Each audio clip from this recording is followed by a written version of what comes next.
तब यहाँ लक सैलिस को समझाने की कोशिश कर रहा होता है कि वो उसके फादर की नाजायज औलाद नहीं है, पर सैलिस इसे मानने के लिए तैयार नहीं होती, जिस वजह से लक उससे पूछने लगता है कि आखिरकार उसे ऐसा क्यों लगता है। इसका पता लगाना तो सच में बहुत ज्यादा सिंपल था, क्योंकि मेरे सामने 3 क्लूज थे। पहला तो पापा तुम्हें घर के अंदर तब आने देते हैं जब मम्मा घर से दूर होती हैं। दूसरा, जब से तुम आए हो तब से पापा बहुत ज्यादा खुश हैं। और तीसरा, जब तुम 3 दिनों के लिए गायब थे तब पापा को तुम्हारी बहुत ज्यादा चिंता हो रही थी, जिस वजह से मुझे पूरा यकीन है कि तुम मेरे पापा की नाजायज औलाद हो। मुझे तो लगता है कि मेरी वजह से गोरान की फैमिली टूटने की कगार तक पहुंच गई है। तब इस वजह से गोरान का बटलर लक को घूरने लगता है, जिस वजह से उसे समझ में आ जाता है कि उसे इस मिसअंडरस्टैंडिंग को दूर करना ही होगा। तुम्हारे फादर मेरे लिए इसलिए चिंता कर रहे थे क्योंकि मैं उनका वो दोस्त हूँ जो कि 10 साल से लड़ रहा था, जिस वजह से मैं गोरान के एडवेंचरर फ्रेंड्स में से एक हूँ और मैं जैसा दिखता हूँ उस हिसाब से मैं बहुत ज्यादा ओल्ड हूँ। तो तुम ये कहना चाह रहे हो कि तुम मेरे बड़े भाई हो? मैं तुम्हें ये नहीं कह रहा हूँ, और मैं तुम्हारा बड़ा भाई कैसे हो सकता हूँ? तो क्या इसका मतलब तुम मेरे छोटे भाई हो? मैं अभी तो तुम्हें अपनी एज के बारे में बता रहा था, क्या तुम्हें कुछ समझ नहीं आया? चलो फिर आज से तुम मुझे बड़ी बहन कह सकते हो। तो लक इससे परेशान हो जाता है क्योंकि सैलिस कुछ नहीं समझ पा रही होती, जिस वजह से लक उसे अपना एडवेंचरर गिल्ड का कार्ड दिखाता है जहाँ पर उसका नाम लोक लिखा होता है। इस कार्ड को ध्यान से देखो, यहाँ पर कहीं भी मेरा सरनेम मोटन नहीं लिखा हुआ है, जिसका मतलब मैं तुम्हारे फादर के साथ रिलेटेड नहीं हूँ। तो क्या इसका मतलब ये है कि अभी तक फादर ने तुम्हें अपना बेटा नहीं माना है? ये तो सच में बहुत गंदी बात है और उसमें पापा की ही गलती है। तो इसलिए अब ये सब कुछ अपनी बड़ी बहन पर छोड़ दो, क्योंकि मैं पापा से बात करके उन्हें तुम्हें बेटा मानने पर मजबूर कर दूंगी। तो लक इससे मना करने लगता है, बस एलिस अभी भी हार मानने के लिए तैयार नहीं होती है और इसमें अपनी मदर को भी घसीटने के लिए तैयार होती है, जिस वजह से लक को पूरा विश्वास हो जाता है कि इसके बाद तो गोरान की फैमिली बिल्कुल भी नहीं बचने वाली है। तो लक फिर से सैलिस को बुलाने लगता है, पर सैलिस के जिद करने की वजह से उसे सैलिस को बड़ी बहन कहना पड़ता है, जिस वजह से उसे समझ में आ जाता है कि अब उसे सैलिस को सच्चाई बतानी पड़ेगी। तो लक गोरान के बटलर को बाहर भेज देता है और सैलिस को इस बात को सीक्रेट रखने का कहकर अपना ओरिजिनल गिल्ड कार्ड उसे दिखाता है, जिस वजह से सैलिस को समझ में आ जाता है कि Luck supreme sorcerer archduke Luck फ्रेंजन है, जिस वजह से वो पूछने लगती है कि आखिरकार ये चल क्या रहा है। तो लक उसे समझाने लगता है कि वो कुछ दिन पहले ही डायमेंशन रिफ्ट से वापस आया है और हम देखते हैं सैलिस अभी भी समझ रही होती है कि ग्रेट सेज लक उसका छोटा भाई है और वो लक के स्टैचू को गोरान के साथ कंपेयर करने लगती है क्योंकि उसे हमेशा लक और गोरान की शक्ल सेम लगी होती है। तो लक उसे समझाने लगता है, पर सैलिस कुछ भी सुनने के लिए तैयार नहीं होती है, जिस वजह से लक परेशान हो जाता है और हम देखते हैं कुछ देर कोशिश करने के बाद सैलिस को सब कुछ समझ में आ जाता है, जिस वजह से वो लक से माफी मांगने लगती है। तो लक को समझ में आ जाता है कि सैलिस की इसी आदत की वजह से गोरान उसे एडवेंचरर नहीं बनाना चाहता है, पर इस वजह से उसे ये भी समझ में आ गया होता है कि सैलिस के अंदर स्ट्रॉन्ग विल है, जिस वजह से वो उसे अपने साथ चलने के लिए कहता है। तब लक और सैलिस गिल्ड से क्वेस्ट लेकर बाहर चले जाते हैं। मैं सैलिस को अपने साथ एक छोटी सी जॉब पर ले आया हूँ और जैसा कि गोरान को डर था, सैलिस ने सच में एडवेंचरर के तौर पर रजिस्टर कर लिया है, तो इसलिए अगर मैं इसे अपने साथ लेकर ना आता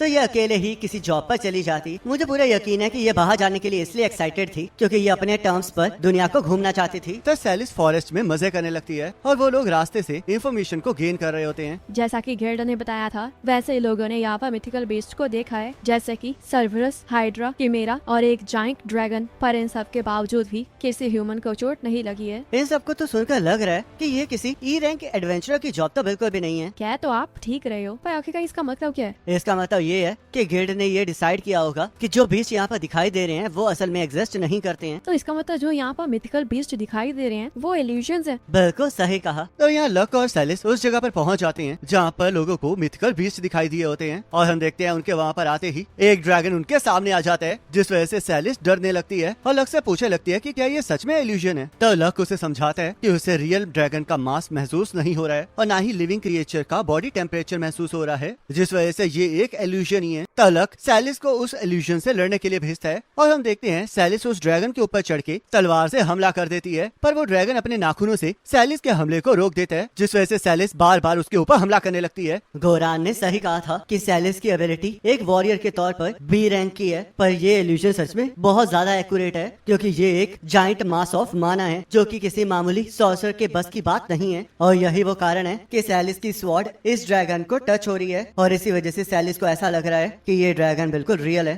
तब वो ड्रैगन अपनी आग से सैलिस के ऊपर हमला कर देता है, जिस वजह से सैलिस रोल करने लगती है और लक हवा में उड़ के उस ड्रैगन के करीब पहुंच जाता है और अपनी लर्निंग स्किल का इस्तेमाल करके उस मैजिक के बारे में सीखने लगता है। तब लक उस मैजिक के बारे में सीख के ड्रेन टच के इस्तेमाल से उस पूरे इल्यूजन को एब्जॉर्ब कर देता है और सैलिस को रुकने के लिए कहता है क्योंकि उसे असलियत में आग नहीं लगी होती। तब लक सैलिस को समझाने लगता है कि जब इल्यूजन के साथ लड़ते हैं तब सामने से हमला नहीं करते हैं, जिस वजह से सैलिस पूछने लगती है कि आखिरकार उसे क्या करना चाहिए था और लक उसे समझाता है कि उसे उस पर्सन को ढूंढना चाहिए था जिसने उस इल्यूजन को कास्ट किया है ताकि वो उसे हरा सके, और अगर वो उस कास्टर को ना ढूंढ सके तो उसे वहाँ से भाग जाना चाहिए क्योंकि मरने से तो अच्छा भागना होता है। पर सैलिस को ये बिल्कुल पसंद नहीं आता तो लक जोर जोर से उस पर्सन को बुलाने लगता है जिसने उस इल्यूजन को कास्ट किया होता है। हमें पता है कि तुमने किसी भी विलेजर को हर्ट नहीं किया है, तो तुम्हारे पास ऐसा पक्का कोई ना कोई रीजन जरूर होगा जिस वजह से तुम इन इल्यूजन्स को क्रिएट कर रहे थे। हमें यहाँ पर गिल्ड की रिक्वेस्ट की वजह से भेजा गया है, तो इसलिए अगर तुम्हें पसंद हो या ना हो पर फिर भी हमें इसे इन्वेस्टिगेट करना ही होगा। तब उन्हें एक आवाज सुनाई देती है जो कि एक बच्चे की होती है और वो बच्चा उन्हें बताने लगता है कि उसे किसी चीज को प्रोटेक्ट करना है, जिस वजह से लक कहने लगता है कि क्या उस चीज को मूव नहीं किया जा सकता, पर वो बच्चा इससे मना कर देता है। तब लक कहने लगता है कि अगर चीजें ऐसी रही तो उन्हें गिल्ड को बताना होगा कि वो लोग इस जॉब में फेल हो गए हैं। तब ये बात सैलिस को बिल्कुल पसंद नहीं आती है और वो लक से कहने लगती है कि वो इस तरह अपनी जॉब में फेल नहीं हो सकती है और रोने लग जाती है। पर लक उसे शांत रहने के लिए कहने लगता है और उस कास्टर को समझाता है कि अगर वो लोग वापस चले जाएंगे तो गिल्ड किसी और एडवेंचरर को वहाँ पर भेजेगा